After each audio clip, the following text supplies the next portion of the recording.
Ya, entonces, en esto habíamos quedado, ¿se acuerdan? Habíamos quedado en este ejercicio, quiero agrandar, ahí sí. Para que lo vayamos conversando, ¿lo vieron? Siendo sincero, si no hay ningún Sí, problema. profe. Sí, Sí, profe, no, profe. Sí, profe. Muy bien, muy bien.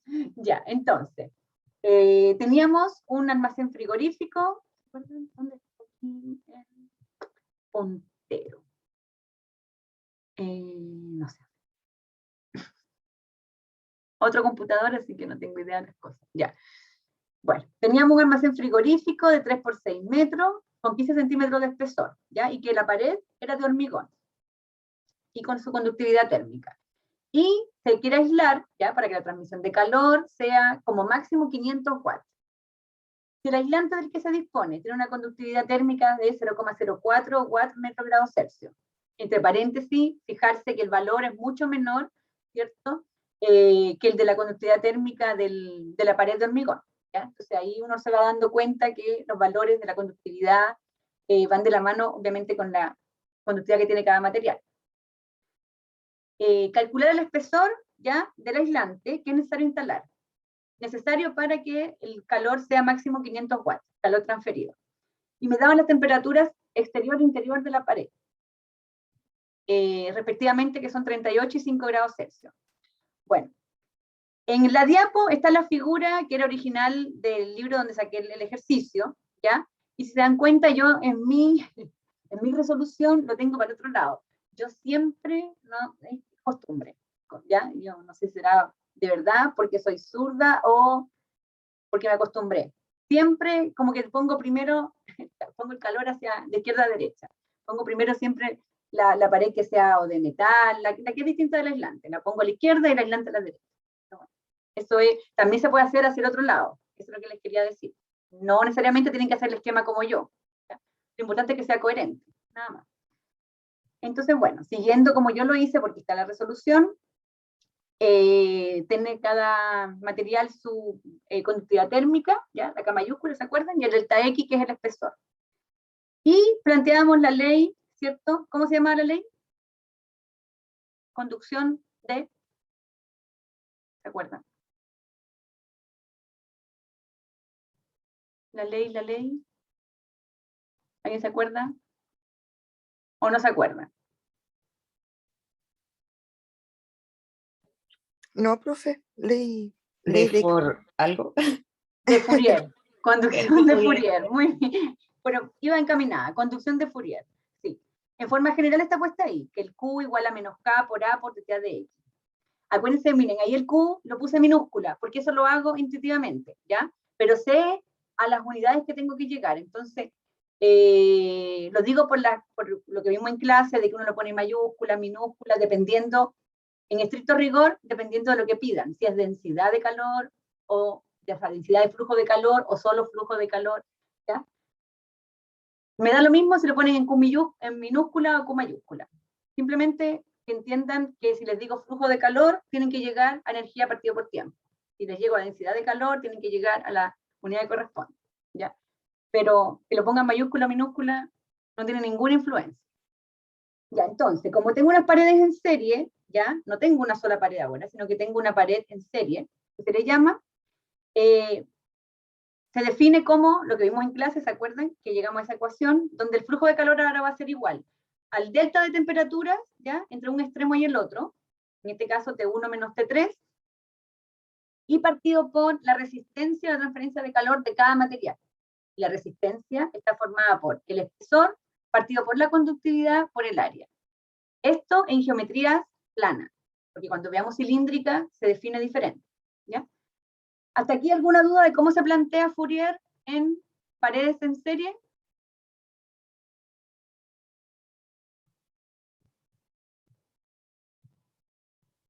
¿Ah? ¿Ah? ¿O lo entienden? ¿Se entiende, profe? ¿Sí? Ya, súper. Entonces, pasamos a la siguiente diapositiva. Bueno, y aquí está la resolución, que es muy simple, si es para que vieran cómo se plantea, ¿ya? Y bueno, reemplazo las temperaturas, 38 menos 5, que las tenía, y abajo tengo puesto RH más RA. Es la resistencia, ya se le puede llamar R o poner el delta X partido por el K por el área. Pero es otra forma de ponerlo. Y reemplazo los datos que tengo, que son todos, menos el delta XA, que es el espesor del aislante, que es lo que me están pidiendo.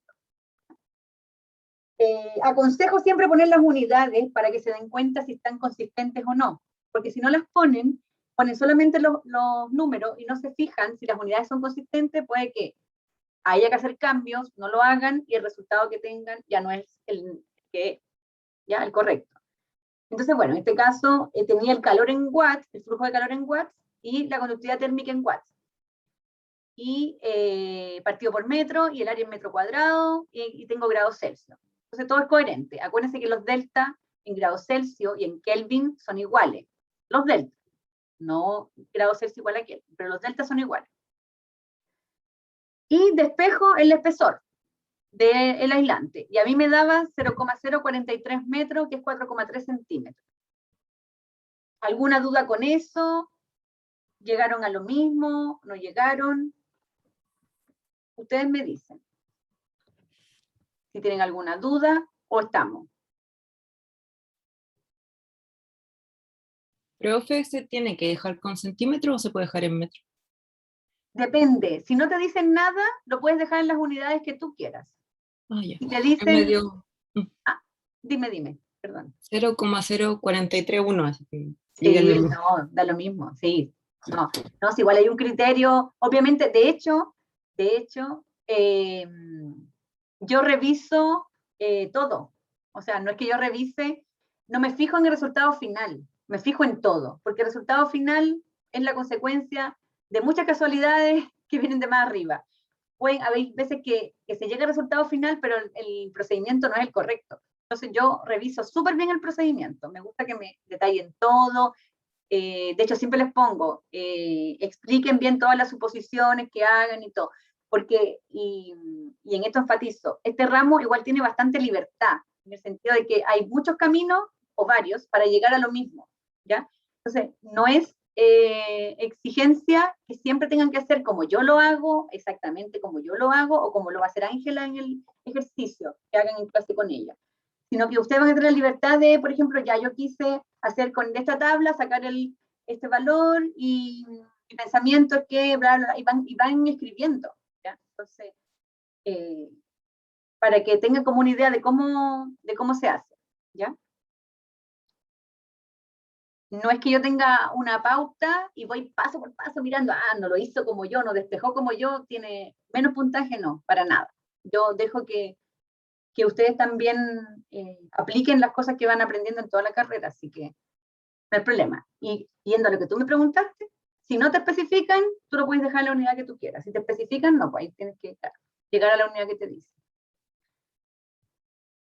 Eso. Ya, entonces, sí, de nada. Cualquier duda, me avisa. Entonces, bueno, eso era en conducción de calor a través de una pared plana, ¿ya? Era solo un ejemplo para ver cómo se trabaja. Después vamos a ver ejercicios más completos, donde se vean varias cosas más, ¿ya? Entonces, ¿qué pasa en paredes cilíndricas? Paredes cilíndricas es súper importante en la industria de alimentos, ¿cierto? ¿Por qué? Porque en las industrias de proceso en muchos casos se utilizan tuberías para transportar productos como alimentos, vapor de agua, gases, etc. Y dice a veces, pero yo diría que muchas veces, es necesario saber el flujo de calor, ¿ya?, que hay a través de ellas, tomándolas como cilindros huecos que pueden estar o no aisladas, ¿ya? Así las vamos a tomar nosotros para poder cuantificar la transferencia de calor. Entonces, bueno, ahora vamos a ver la ley de Fourier, pero aplicada a una geometría cilíndrica, ¿ya?, que es un poco distinto, obviamente, a la geometría plana. ¿Cómo lo vamos a ver? Como un cilindro, bueno, como el que está en el esquema, hueco y largo, de diámetro interior, dice RSUI, ¿ya? Y aquí nuevamente esto es a gusto del consumidor, como digo yo. En este caso dice RSUI y diámetro externo R sub 0 y longitud L, pero puede que en otro ejercicio le vamos a poner R1, R2, R3, eso da lo mismo, chicos. Lo importante es saber, si ustedes me quieren poner R sub A, R sub B, no hay ningún problema mientras todo sea coherente, ¿ya? Ya, entonces, si se fijan bien en el esquema, aunque se ve un poquito borroso, pero se alcanza a ver cuál es R sub I, que es el radio interno, y R sub 0 está afuera, ¿cierto? Y dice TI, T sub I, temperatura interna, ¿ya? Y el flujo de calor, ¿hacia dónde va? Vean cómo va en forma radial hacia afuera, desde adentro hacia afuera. Si va desde adentro hacia afuera, ¿cuál sería la temperatura mayor acá? ¿TI o T0? Según lo que hemos hablado en los principios de transferencia de calor. ¿Se me entendió la pregunta o me enredé? Lo enredé más. ¿Sería TI?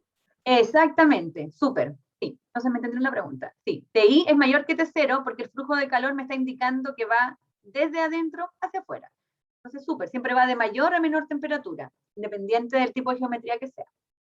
Entonces, la ley de Fourier, vamos a partir de la original, que era el Q igual a menos K por A por θ de X. Pero ahora, ojo que es distinto. El área en una pared plana es una superficie por la otra, ¿cierto? Ya, aquí no, aquí el área de transferencia de calor es 2πrl o pi por diámetro por L, que es el área del manto que se llama. ¿A qué se llama eso? A todo lo largo, porque si estoy incluyendo en el área la longitud, es porque estoy tomando todo el cilindro a lo largo, ¿ya? Y aquí un alcance que siempre les digo que tienen que tener mucho cuidado. Esta área es el área de superficie de transferencia de calor. Es un área que es distinta a la que vieron en mecánicas de fluido. Cuando hablan en mecánicas de fluido, áreas de flujo, porque después vamos a incorporar flujos nosotros, ¿ya? Dentro de los cilindros pueden ir alimentos, puede ir un jugo, puede ir una leche, etcétera. Y va a tener también su área de flujo, ¿ya? Entonces hay que estar súper clarito en que esta área, que se llama área del manto, es el área de transferencia de calor. El área de flujo de los fluidos es la que ustedes ocupaban en mecánicas de fluido para calcular Reynolds, ¿se acuerdan? El número de Reynolds, que es pi r cuadrado, o pi cuarto de cuadrado, ¿ya? Lo vamos a ver en los ejercicios, pero para que ya vayan pensando en eso. Entonces, en este caso, esta área es el área de transferencia de calor. Voy a reemplazar esa área en la ecuación de Fourier, voy a sustituir el X, ahora no es X, no es espesor, ahora es radio, ¿ya? Y voy a sustituir entonces por el radio. Entonces me va a quedar de esa forma. Voy a integrar, ¿ya? A los dos lados, como se dan cuenta, en un lado de RI a R0 y en el otro lado de temperatura inicial a temperatura final, ¿ya? Me avisan, me detienen cualquier duda. Se resuelve la integral, ¿ya? Y cuando se resuelve, ¿qué me va a quedar arriba? Me va a quedar el delta de temperaturas, desde adentro hacia afuera, porque el calor me está indicando que va hacia afuera, partido por logaritmo natural del R exterior, si se dan cuenta, partido por el R interior, y eso partido por el 2pi, por la conductividad, por el largo, ¿ya? Ahí ya está implícita el área de transferencia de calor. Y eso va a ser igual al delta T, y todo este término de abajo, del denominador, es la resistencia. Así como en pared plana teníamos la resistencia a transferencia de calor, ¿se acuerdan? Me voy a devolver un poquito. En pared plana, esa resistencia es el espesor partido por la conductividad por el área. Pero ahora, en pared cilíndrica, en pared cilíndrica, esa resistencia es el logaritmo natural del cociente de los radios partido por 2πkl. ¿Ya? Entonces, eso cuando tengo una tubería. ¿Qué pasa si tengo paredes cilíndricas compuestas en serie? Lo mismo que análogo a cuando veíamos pared plana, ¿ya? O a geometría plana. Entonces voy a tener, como en el esquema, voy a tener un tubo cilíndrico, pero compuesto por dos capas de materiales, por A y por B, que puede ser el A, una tubería de acero, ¿ya? Y eso va a estar recubierto por una capa de material aislante. Entonces ahí está como el esquemita de cómo sería desde T1, después viene T2, después viene T3, y uno va agregando según las capas que tenga, ¿ya? Y lo mismo con los radios. Entonces, ¿qué voy a tener? En forma general voy a tener que el flujo de calor es el delta T partido por sumatoria de R, dependiendo de cuántas capas yo tengo. Y sustituyendo, si que tuviera dos nomás, RA más RB, voy a tener como la ecuación que está abajo, desde T1 a T3, y el logaritmo natural de R2 partido por R1 2pi partido por 2pi LK sub A, la conductividad del material A, más logaritmo natural de R sub 3 partido por R sub 2, 2pi LKB. ¿Por qué, por ejemplo, en el término que está la conductividad A, tengo R2 partido por R1? Muy fácil. Vayan al esquemita y se van a dar cuenta que el material A, toda esa superficie cilíndrica, ahí es donde está involucrado R1 y R2. Por eso es que corresponde. Igual en el caso de cuando sea el material B, sería R2 y R3. Por eso es el cociente del R que está más hacia el exterior, partido por el que está más hacia el interior. ¿Ya? Nosotros no hicimos detalladamente la deducción, pero eso desde la ecuación de Fourier, que es como está aquí puesto, pero está puesto, saltado algunos pasitos matemáticos, pero eso, si tienen alguna duda, lo puedo hacer en la pizarra detallada, si es que tuvieran alguna duda. No creo, pero si alguien tiene, ni un problema. Eso es en cuanto a conducción de calor, ¿ya? Acuérdense que la conducción es el proceso de transferencia de calor, pero a través de los objetos, ¿ya? No considera si alrededor hay algún tipo de fluido o no. ¿Llegó alguien, parece? ¿Por qué me dicen que hay alguien? Ah, aquí está, Ariel Tobar. No lo veía. Entonces ahora vamos al segundo mecanismo. Bueno, vamos al segundo mecanismo de transferencia de calor, que es convección de calor. Ahora la convección ya toma en cuenta el contacto que puede existir entre una pared sólida, puede ser pared plana, pared cilíndrica, una superficie sólida, con un fluido que está alrededor, por decirlo así. Pero siempre que exista la diferencia de temperatura. Acuérdense que regla para que haya transferencia de calor, diferencia de temperatura. Si no, no tiene sentido. Entonces, durante el calentamiento o enfriamiento de gases o líquidos, las corrientes de fluido van a intercambiar calor con las superficies sólidas por convección. Entonces, ¿qué es lo que va a estudiar la convección? Intercambio de energía entre una superficie sólida y un fluido adyacente, debido a un gradiente de temperatura. Entonces, vean la diferencia con la conducción, ¿ya? ¿Pueden existir simultáneamente los dos? Sí, sí pueden existir los dos mecanismos simultáneamente. Ya puede haber conducción y puede haber convección a la misma vez. Entonces, primero para las definiciones y para que lo aprendan, se plantean, lo estoy planteando separado, pero después vamos a hacer ejercicios combinados, ¿ya? Entonces, si tengo ausencia, si no tengo movimiento masivo de algún fluido, entonces la transferencia de calor dice entre la superficie sólida y el fluido. Yo diría, a través de la superficie es por conducción pura, ¿ya? Pero durante el calentamiento o enfriamiento de gases o líquidos, las corrientes de fluido intercambian calor con las superficies sólidas por convección.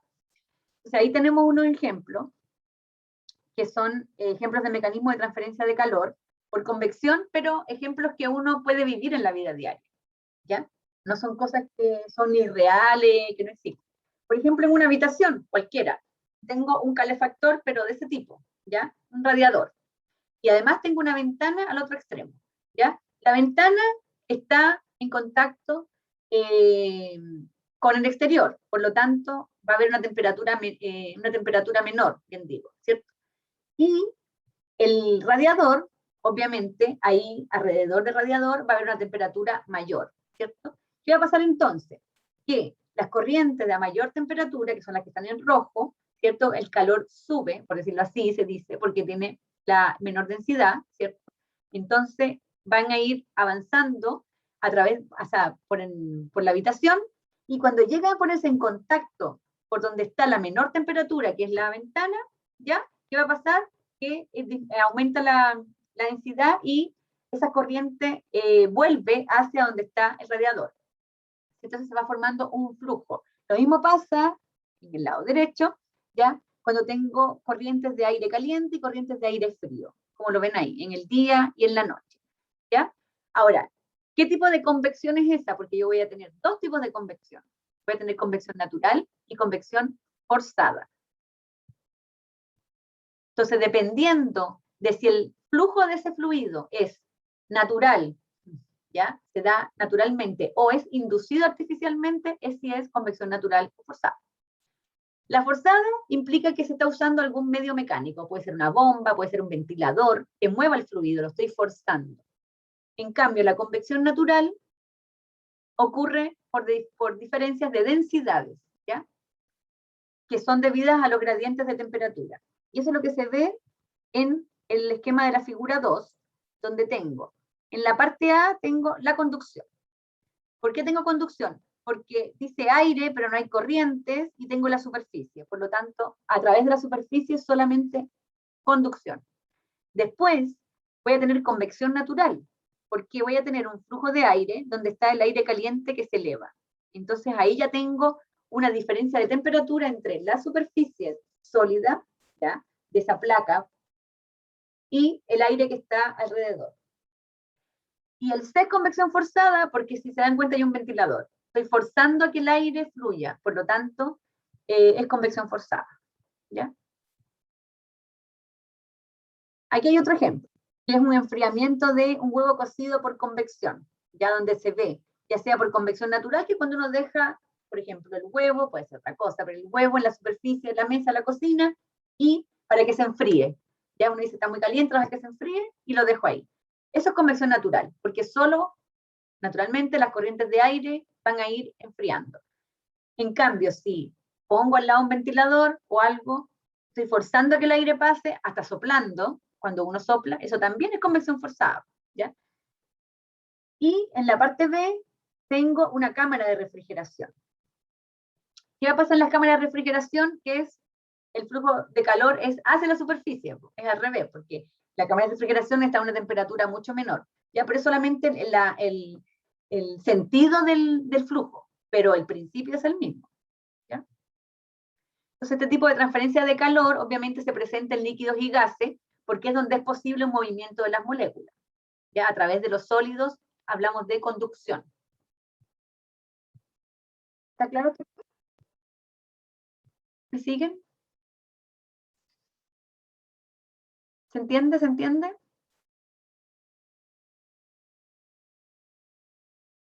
Pónganme la manito, díganme algo. Profe, sí. Ya, súper, ya.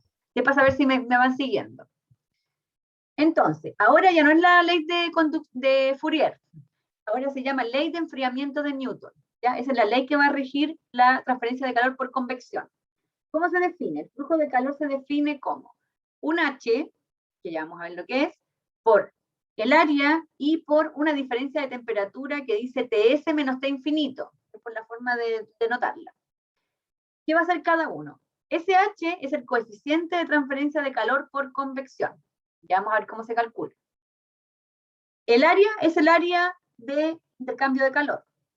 TS es la temperatura de la superficie, tomando que, como es convección, hay una diferencia de temperatura entre una superficie sólida, que pudiera ser de una placa plana, una pared de un horno, o puede ser una tubería, ¿ya? Y T infinito, miren el esquema que está a la derecha, se le llama así a la temperatura del aire, pero le pueden poner temperatura del aire, da lo mismo. Aquí tomando como que es aire, ¿ya? Como que tengo una placa y es aire. Y bueno, abajo es otra forma de escribirla, donde si yo el área la paso hacia el lado izquierdo, y esto lo único que me va a influir es en las unidades, ¿ya? ¿En qué unidades tengo? Porque dense cuenta que arriba tengo, pensé que estaba temblando, porque crujió. El flujo de calor en watts, y abajo, como dividí por el área, tengo watts partido por metro cuadrado, ¿ya? Y entonces me va a quedar H por TS menos T infinito. ¿Ya? Entonces, ese coeficiente de transferencia de calor por convección, que es el H, se puede definir como la razón de la transferencia de calor entre una superficie sólida y un fluido, por unidad de área superficial, por unidad de diferencia de la temperatura. ¿Ya? Entonces, fíjense en la unidad, es la energía, que es watts, partido por unidad de área superficial, metro cuadrado, y grados Celsius. ¿Ya? Dice watt, pero podría ser joule partido por segundo, metro cuadrado, grados Celsius, podría ser caloría partido por hora, metro cuadrado, grados Celsius, por ejemplo. Entonces, como para que tengan una idea, aquí tiene lugar esto, la transferencia de calor por convección, de forma análoga a lo que ustedes veían en mecánica de fluido. Por eso lo pongo siempre, como para que ustedes lo logren relacionar con lo que ustedes ya vieron, ¿ya? Para que no crean que es algo nuevo que no han visto nunca, ¿ya? Entonces, la determinación de la velocidad con que tiene lugar la transferencia de la transmisión de calor, en el caso de la convección, bueno, es un caso complicado debido a la presencia de un fluido en movimiento. Y acá se desarrolla un perfil de velocidad, ¿ya? ¿Se acuerdan cuando veían ustedes cuando un fluido fluye sobre la superficie de un material debido a las propiedades viscosas del fluido? ¿Se acuerdan de eso? ¿Qué pasaba? El fluido próximo a la pared, ¿se acuerdan? No se mueve, ¿ya? Y la velocidad del fluido va aumentando conforme se va alejando de la superficie, se forma un perfil, una capa límite. ¿Se acuerdan de eso? Lo tienen que haber visto en mecánica del fluido. Bueno, aquí es de manera semejante, pero con temperatura, ¿ya? Entonces, de modo semejante se desarrolla una capa límite térmica. Cuando un fluido a una temperatura específica fluye sobre una superficie que está a una temperatura diferente. Y bueno, y ahí está el esquemita como para que lo vayan viendo. Esto es, se sigue la misma consideración que se tenía cuando uno veía fluidos en las tuberías. Entonces, voy a considerar que el fluido tiene una temperatura, tratando de buscar aquí creo que está el puntero láser. Ya. Consideramos entonces que el fluido tiene una temperatura uniforme T, y la superficie de la tubería es isotérmica. Acuérdense que significaba que conserva una temperatura constante. Y va a tener una temperatura T sub S, ¿ya? Las partículas del fluido adyacente a la superficie alcanzarán el equilibrio y tomarán la temperatura de la superficie T sub S. Acá. Entonces estas partículas comienzan a intercambiar energía con las que están más cerca, y así sucesivamente, ¿ya? Y al igual que con la velocidad, se va creando un perfil de temperatura a medida que me voy alejando de la superficie. Por eso dice que va desde la temperatura de la superficie TS hasta la del fluido T. ¿Ya? Y aquella región del flujo, donde la variación de la temperatura en dirección normal a la superficie significativa, se conoce como capa límite térmica.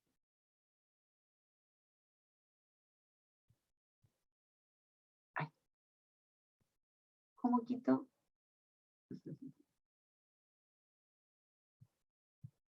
No. Ahora estoy complicado porque no sé volver al otro. Ay, ay, ay.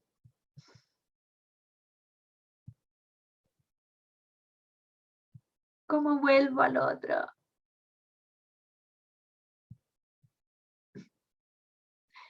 Ah, sí puedo.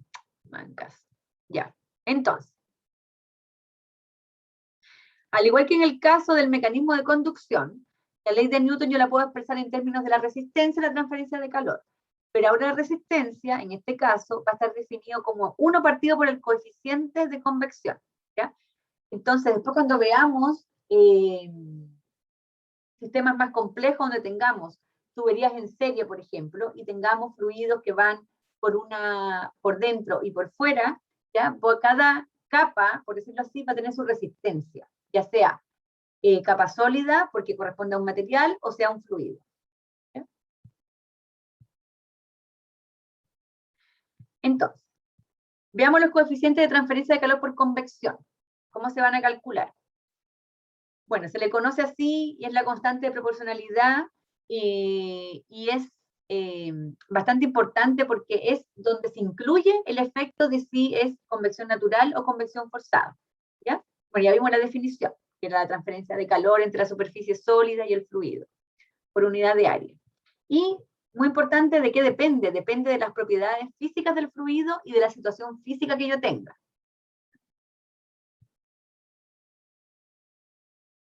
Como tal, no es una propiedad del fluido, sino que se determina a partir de las propiedades del fluido.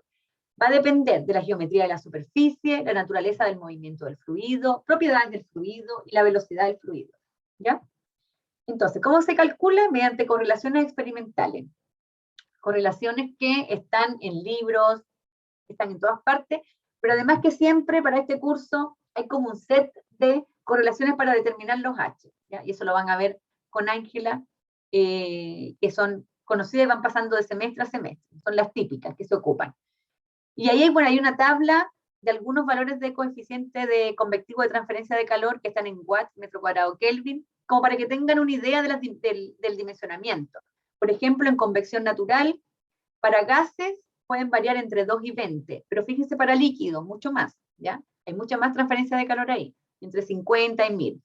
Para convección forzada, para líquidos también es bastante mayor que para gases. Bueno, y también tenemos convección con cambio de fase, por ejemplo, una evaporación o una condensación.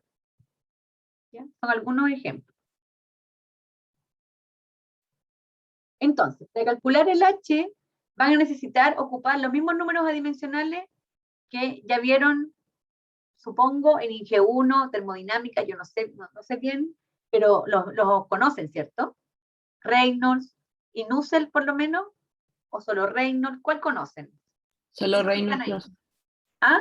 Solo Reynolds. Solo Reynolds, ya. Entonces, bueno, Reynolds es el típico que se calcula para cuando estoy viendo flujos en tubería, ¿cierto? Se define como densidad, yo siempre lo aprendo como ρ d partido por mí. Densidad por velocidad por, bueno, si es, en realidad es longitud característica. Si estoy viendo tubería, ocuparía el diámetro. Y partido por la viscosidad.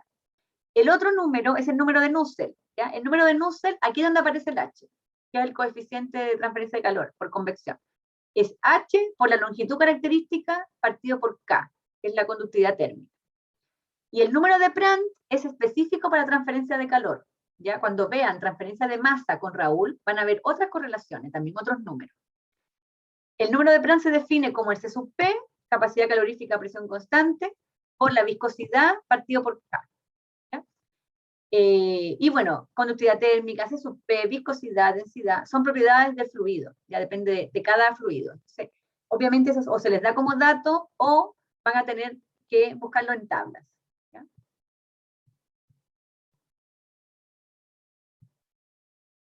Entonces, algunos ejemplos de correlaciones, ¿ya? Solamente son algunos ejemplos, porque después con Ángela van a ver específicamente las que más se utilizan y cómo se aplican. Por ejemplo, correlación para convección forzada. Si el flujo es turbulento, por lo general las correlaciones son del tipo Nusselt igual a una función de Reynolds, de Prandtl y de L partido por D. Entonces el número de Nusselt, por ejemplo, va a ser igual a una A por Reynolds elevado a M por Prandtl elevado a N. Y esas constantes M y N fueron determinadas experimentalmente. ¿Ya? Entonces ustedes van a ocupar la correlación que ya está, que ya fue estudiada y ya se sabe cuánto valen. O les dan alternativas, dependiendo del caso.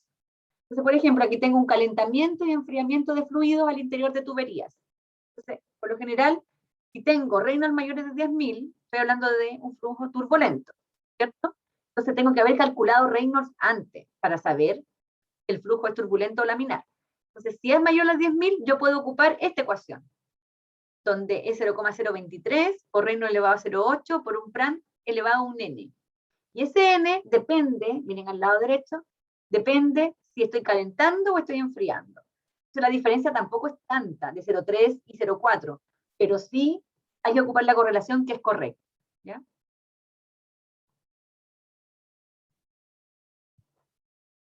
Entonces, espérenme un poquito. Entonces, ¿cómo llego de acá al H? ¿Cómo llego de acá al H? Porque el Nusselt, el número de Nusselt, acuérdense que es H por D partido por K. Entonces ahí despejo el H, pero primero tengo que calcular el número de Nusselt. Y para calcular este número necesito el Reynolds, necesito el Prandtl. ¿Se entiende? Entonces hay todo un desarrollo.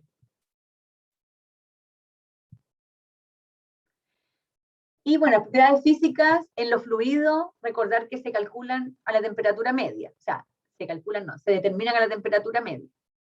Después tengo acá otra correlación, otro ejemplo, que es un flujo laminar. ¿Qué significa? Que no estoy forzando a que circule, sino que va con un régimen laminar, ¿cierto? En un ducto, con alta viscosidad. En este caso dice que tiene que ser Reynolds por Prandtl mayor que 100. Yo tengo que calcular cada uno y asegurarme de que tiene que ser mayor que 100.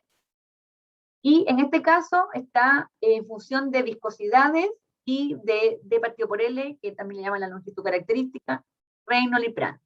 ¿Ya? Después tengo flujo turbulento en un ducto con alta viscosidad. Y ojo, porque a veces se equivocan y ven flujo turbulento y llegan y ocupan esta, y a lo mejor, si no es un fluido con alta viscosidad, no tengo para qué complicarme con esta y ocupo la clásica, no sé. Eso, hay que fijarse bien. No llegar y ocupar cualquiera. Aquí tengo otro ejemplo, calentamiento o enfriamiento sobre superficies planas. Entonces aquí tengo placa plana paralela al flujo en región laminar, y si tengo placa plana paralela al flujo en región turbulenta. ¿Ya? Entonces, dependiendo de Reynolds cuánto me dé, y el Prandtl, tengo esa correlación. ¿Ya? Bueno, aquí en el Reynolds lo que se ocupa como longitud característica sería la longitud de la placa, porque estoy en geometría plana. Convección natural, ¿ya? Tiene correlaciones un poco distintas porque en convección natural se ocupa otro número dimensional, que es el número de Grachov, que se llama, que es el GR, número de Grachov. Y este número de Grachov está en función del diámetro, de la densidad, de la aceleración de gravedad, de la viscosidad y de este beta, que es el coeficiente de expansión térmica. ¿Ya? Entonces, en convección natural, la mayoría de las correlaciones va a aparecer este número que está acá, que es el número de Grachov, que es otro número dimensional. Aquí hay otro ejemplo, cálculo del coeficiente entre un cilindro o placas verticales y un fluido. ¿Ya? Ahí hay que buscar el caso que corresponda con lo que están calculando ustedes. ¿Ya? Pero todo esto es convección natural porque tiene el número de Grachov.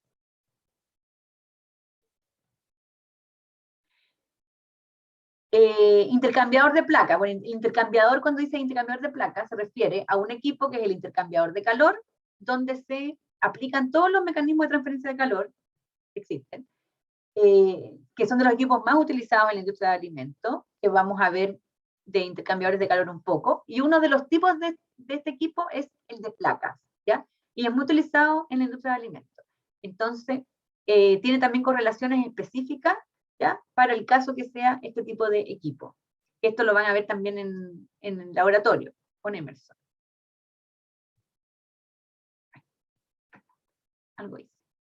Ya, y ahora vienen dos ejercicios, pero que los quiero dejar para hacer el día martes. Entonces, martes a las 8 vamos a partir con los ejercicios para aplicar las diapositivas que vimos hoy, la clase que vimos hoy de las definiciones y las ecuaciones, porque quiero verlo con calma y que lo vayamos haciendo paso a paso. ¿Alguna duda con lo que hemos hablado?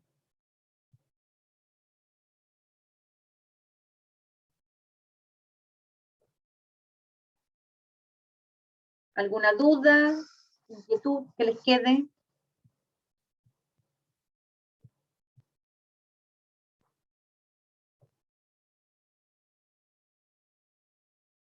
¿Están ahí? ¿Están Sí, todavía? profe, pero hasta el momento todo claro. Todo claro, ya, perfecto. Entonces, el otro martes vamos a partir con los ejercicios, ¿ya? A lo más ¿Ya los traemos dar... resueltos? Dime, Javier. ¿Los traemos resueltos? No, o sea, como quieran. Si quieren, obviamente, si quieren avanzar, mucho mejor. O sea, porque así les van a salir más dudas, ¿ya? Ni un problema, sí, pero sí o sí los voy a desarrollar. Pero mucho mejor si los tratan de ver por las ecuaciones y de hacer, genial. Sí, mucho mejor. Ya, profe. Pero los vamos a hacer. Así que eso, con eso vamos a partir el martes, a las 8, con un café al lado. Con un desayuno previo. Sí, sí, sí. Bueno, ustedes tienen la suerte que pueden ir tomando desayuno mientras estamos en la clase. Yo no puedo, se vería O sea, muy igual mal. es complicado, porque hay que anotar mientras uno toma, come. Sí, sí, no, sí, es verdad que además que tampoco lo disfrutan, pero me refiero que en el caso que tienen que hacerlo, lo pueden hacer con el cafecito al lado. Pero ni un problema. Así que eso, pues, chicos, nos estaríamos viendo el martes. Un gusto, descansen, los dejo libres, viernes, pero cuídense, ya, que se acabó Ya, el toque de profe. queda, pero no se acababa la pandemia, ya, así que cuídense, que tienen que venir al laboratorio después, háganlo. Ya, pues, Ya, pues. Que le cuídense vaya bien, mucho, profe. que les Cuídese. vaya bien, Chao, profe. Provecho con el ya, almuerzo. ya, chao, gracias, Chao. chao.